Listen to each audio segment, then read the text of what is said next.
ऐसे नहीं, एक मिनट। आप सभी को राधे राधे और happy new year. New year का व्लॉग थोड़ा लेट हो गया है क्योंकि मैं एडिटिंग नहीं कर पाई थी, घर में बहुत काम था। हमारा न्यू ईयर का प्लान था दशाश्वमेध घाट घूमने का, क्योंकि समझ ही नहीं आ रहा था कि कहाँ जाएं। मैंने पतिदेव के लिए मंगाए थे 2 ट्रैक पैंट और 2 जिप टी शर्ट। मैंने ऑर्डर किया था और मैं चाह रही थी कि आज ही के दिन मेरा पार्सल आ जाए, और आ गया। तो मैंने पतिदेव को बोला कि मुझे भी 4 गिफ्ट चाहिए। ये खुद के लिए तो कभी कपड़े लेते नहीं है, तो मैंने ही सोचा मैं ही मंगा देती हूँ, और इसी बहाने एनिवर्सरी का गिफ्ट और न्यू ईयर का गिफ्ट हो भी जाएगा, क्योंकि मैंने एनिवर्सरी पर भी कोई गिफ्ट नहीं लिया था दूधू के लिए। और ये रहा उनका ट्रैक पैंट और जिप टी शर्ट। तो कैसा लगा आपको? डिस्क्रिप्शन में सबका लिंक है, अगर आपको चाहिए तो आप यहाँ से मंगा सकते हैं। मेरे बेटू के लिए स्वेटर मंगाया था 2, एक छोटा हो गया और एक बहुत ही ज़्यादा बड़ा हो गया। दिन भर के लिए घूमने क्या जाओ, पूरा सामान पैक करके लेके जाओ। एक में तो मेरे शॉल, स्वेटर, बेटू के लिए पैंट्स, डायपर, बाकी सब सामान इसी में रखा हुआ था, क्योंकि अभी तो धूप है, अभी तो ठंड लगेगी नहीं ज़्यादा, आते टाइम तो बहुत ठंड लगती है। तो मैंने बोला रख ही लेती हूँ, रास्ते में काम देगा। तो फिर हम निकल जाते हैं बाहर घूमने के लिए। तो 1 घंटे बाद फाइनली हम पहुंच गए थे दशाश्वमेध घाट। हमें काफ़ी दूर पैदल जाना पड़ा, क्योंकि बाइक बहुत पहले ही स्टैंड पर लग चुकी थी, क्योंकि आगे जाने का कोई भी रास्ता नहीं था, इतनी ज़्यादा भीड़ थी। तो ये देखिए, यहाँ से हमें टर्न लेना था जाने के लिए दशाश्वमेध घाट। पतिदेव अपना हेलमेट लॉकर भी भूल गए थे, तो जिसकी वजह से मुझे सामान के साथ साथ इनका हेलमेट भी हाथ में लेके घूमना पड़ रहा था। तो चलिए दिखाते हैं कि हम दशाश्वमेध घाट में कहाँ पर हैं।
एक हाथ में फ़ोन था रिकॉर्ड करने के लिए, और दूसरे हाथ में इनका सामान में। मेरे दोनों हाथों में बहुत ही पेन होने लगा था। हम जगह ढूंढ रहे थे कि कहाँ बैठ के रेस्ट करें, लेकिन ये तो पूरा फुल था, और गंगा जी तो पूरा नाव से भरी हुई थी। कोई भी जगह खाली नहीं थी बैठने के लिए। सभी लोग नाव से उस पार जा रहे थे। तो मैंने पतिदेव को बोला कि चलो हम भी चलते हैं।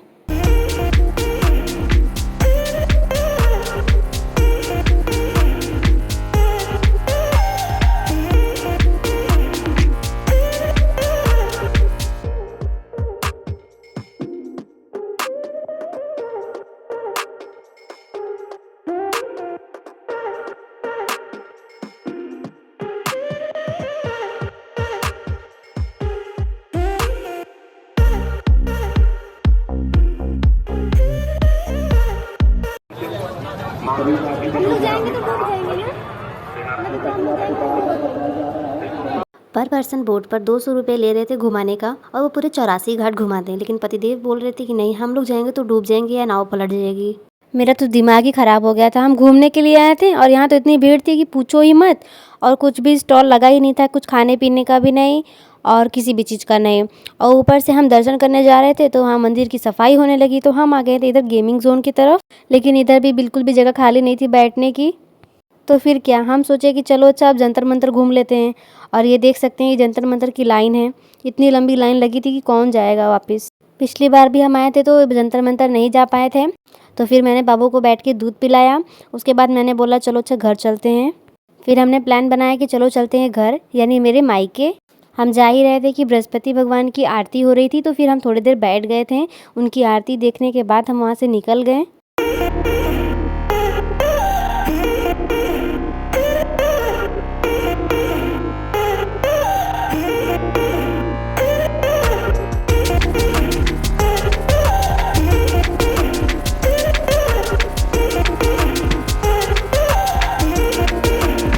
फिर हमने देखा कि एक जगह साउथ इंडियन डिश की स्टॉल लगी हुई थी, तो वहाँ पे मैंने मेदू वड़े खाए और दूधू ने खाई इडली। फिर हम घर से वापस हो रहे थे तो मेरा भाई बोला कि मैं भी साथ में चलूँगा। तो पापा ने बोला कि ठीक है, मैं 2-3 दिन बाद आऊँगा तो इसको वापस ले जाऊँगा। तो ये भी तैयार हो गया और हमारे साथ चल दिया। रास्ते में हमने देखा कि सॉफ्ट टॉय बिक रहे थे। तो दूधू को मैंने बोला था कि तुम मुझे 4 गिफ्ट देना, तो मुझे लग रहा है वो मेरे लिए गिफ्ट में ले रहे हैं, क्योंकि इससे बाबू का भी काम हो जाएगा। और एक गिफ्ट हम ले चुके हैं, वो आपको व्लॉग में आगे दिखेगा। फिर रास्ते में मैंने नूडल्स खाए और मैंने खाए पानी पूरी और सूखी पापड़ी। ये तो मेरा कंपलसरी है, मैं कहीं भी जाती हूँ तो ये 3-4 चीज़ें तो खा के ही आती हूँ।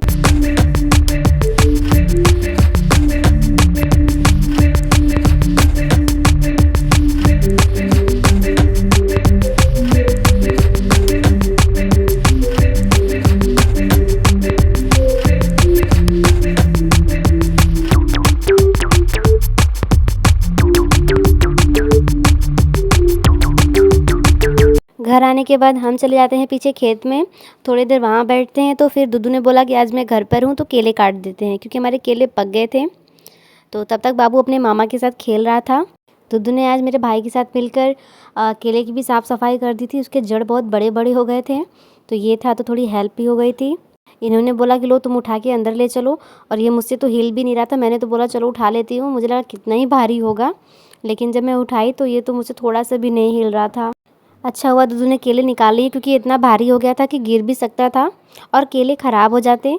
फिर पतिदेव ने बोला है चलो अब तुम्हारा गिफ्ट मैं अंदर देता हूँ। तो हम आ जाते हैं जल्दी जल्दी अंदर। उसके बाद मैंने बोला लाओ मुझे गिफ्ट दो।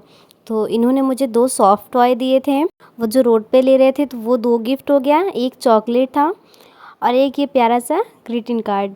बहुत दिनों के बाद तो मुझे किसी ने ग्रीटिंग कार्ड दिया है, और मेरा भाई भी मेरे लिए घर से ही ग्रीटिंग कार्ड बना कर लेकर आया था। और इसमें दिख तो अच्छा नहीं रहा है, लेकिन जब मैंने इसे खोला ना तो इसमें 2026 एकदम अच्छा सा लिखा हुआ था। और लास्ट में इन्होंने मुझे दिया था गोल्ड के ईयर टप्स दिए थे इन्होंने मुझे, जो कि मेरी पसंद के ही थे डेली यूज़ के लिए, और ये भी बहुत प्यारा था। तो जब इन्होंने मुझे गोल्ड के इयररिंग्स दिए ना, तब मैंने जाके इनको हैप्पी न्यू ईयर बोला। कहते हैं कि आप जो 1 जनवरी को करते हो वही पूरे साल करते हो। तो मुझे लगता है कि मुझे पूरे साल गोल्ड मिलने वाला है। तो मैं पतिदेव को पहले ही बता देती हूँ कि मुझे वैलेंटाइंस डे पे गोल्ड रिंग चाहिए, ताकि मैं उसका भी व्लॉग डाल सकूँ। इसके बीच का मैंने व्लॉग रिकॉर्ड नहीं किया, क्योंकि मैं घर पर आई तो बहुत ही सारा काम था। तो मैंने बनाए थे पूरी सब्जी और खीर। तो हम लोग खाना खा के फिर सो ही रहे थे कि उज्जवल ने बोला कि चलो दीदी केक बनाओ। मैं बोले अभी इतनी रात को केक कहाँ से बनाऊँ, पहले बोलते तो मंगा भी लेती, क्योंकि हमारे गांव में ज़ोमैटो वाले तो आते हैं नहीं और जाना पड़ता काफ़ी दूर लेने के लिए। तो इसीलिए मैंने सोचा कि चलो ड्राई केक बनाते हैं। तो दुद्धू ने बोला कि मुझे तो नींद आ रही है, मैं सोने जा रहा हूँ, और बाबू तो सोने का नाम ही नहीं ले रहा था। तो उज्जवल का मन था, तो इसलिए मैंने बोला कि चलो मैं बनाती हूँ। तो मैंने देखा ये भी सो गया था, तो मैंने सोचा छोड़ो जाने दो, क्या ही बनाऊँ, अब तो काफ़ी रात भी हो गई है। फिर मुझे याद आया कि बाबू भी सो नहीं रहा है, तो चलो अच्छा बनाती हूँ, तब तक वो खेल रहा होगा। तो फिर मैंने बनाया, तब तक दुद्धू उठ गए थे। आधा केक मेरा बन चुका था, बस बेक करना बाकी रह गया था। मेन टाइम तो बेक में ही लगता है, क्योंकि 30 से 45 मिनट तक लग जाते हैं बेक करने में। और मेरा भाई तो उठ गया था और फिर बीच में सो गया, क्योंकि वो काफ़ी टाइम लग गया था। तो अभी 12:04 हो रहे थे। अभी मैंने इसे 45 मिनट के लिए बेक किया था, और बेटू तो तब तक जाग ही रहा था, सोने का नाम ही नहीं ले रहा था। वो भी सोच रहा था कि आज भी मैं भी न्यू ईयर का केक खाऊंगा। तो जब तक केक बेक हो रहा था, मैं आ जाती हूँ बाबू के पास, और जैसे ही मैं उसके पास आ जाती हूँ वो सो जाता है। तो फाइनली हमारा केक बन गया था, और मैंने अपने भाई को उठाया और वो उठ ही नहीं रहा था, बोल रहा था रहने दो मैं नहीं उठूँगा। तो फिर मैंने और दूध ने केक कट किया। तो दुद्धू बोल रहे थे कि आज क्या, कल न्यू ईयर था। मैंने बोला आज क्या, अभी तो ये पूरा मंथ ही पूरा न्यू ईयर का जाएगा। तो मैंने इसमें बीच में एक कैंडल लगा लिया, तो हम भी अपना फील कर रहे थे कि हाँ हम रियल वाला केक कट कर रहे हैं और न्यू ईयर मना रहे हैं। हमारा एक अच्छा व्लॉग भी बन जाएगा। तो आपको कैसा लगा है हमारा ये व्लॉग? आप अगर इस केक की रेसिपी देखना चाहते हैं तो मेरे इस वाले चैनल पर जाके केक की रेसिपी देख सकते हैं। आज के लिए राधे राधे।